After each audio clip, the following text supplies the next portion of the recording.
পাৰিব কি ধৰণৰ প্ৰক্ৰিয়াৰে আপোনালোকে সেই নতুন কাম ভাৰতীয় মূলৰ মানুহখিনি আহিব পাৰিব আৰু সন্দেহযুক্ত কোনো মানুহ আহিব নোৱাৰিব আৰু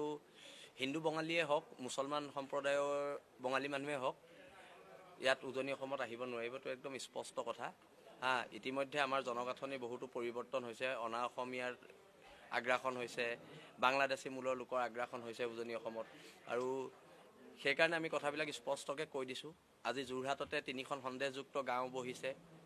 বাংলাদেশী গাঁও বহিছে এতিয়া এই গাঁওকেইখন যদি প্ৰশাসনে উচ্ছেদ নকৰে তেতিয়াহ'লে আমি উচ্ছেদ কৰিব লাগিব আৰু আমি উচ্ছেদ কৰিলে তাত হ'বলগীয়া ভয়ংকৰ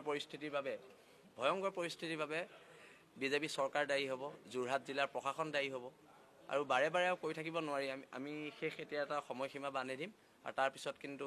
এক ভয়ানক পৰিৱেশৰ সৃষ্টি হ'ব আৰু চৰকাৰক সেইকাৰণে কৈছোঁ আপোনালোকক আমি বিভিন্ন জেগা উচ্ছেদ কৰা দেখিছোঁ আপোনালোকে ইয়াত উচ্ছেদ কৰক খিলঞ্জীয়া থলগিৰি মানুহখিনিক উচ্ছেদ কৰি থকাতকৈ এই সন্দেহযুক্ত বাংলাদেশী মানুহখিনিক আপোনালোকে উচ্ছেদ কৰক যিহেতু ইয়াৰ খিলঞ্জীয়া মানুহখিনিয়ে কৈছে মানুহখিনি সন্দেহযুক্ত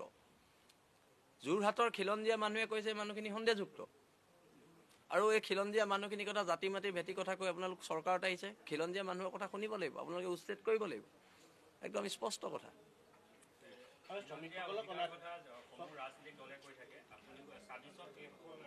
লোকে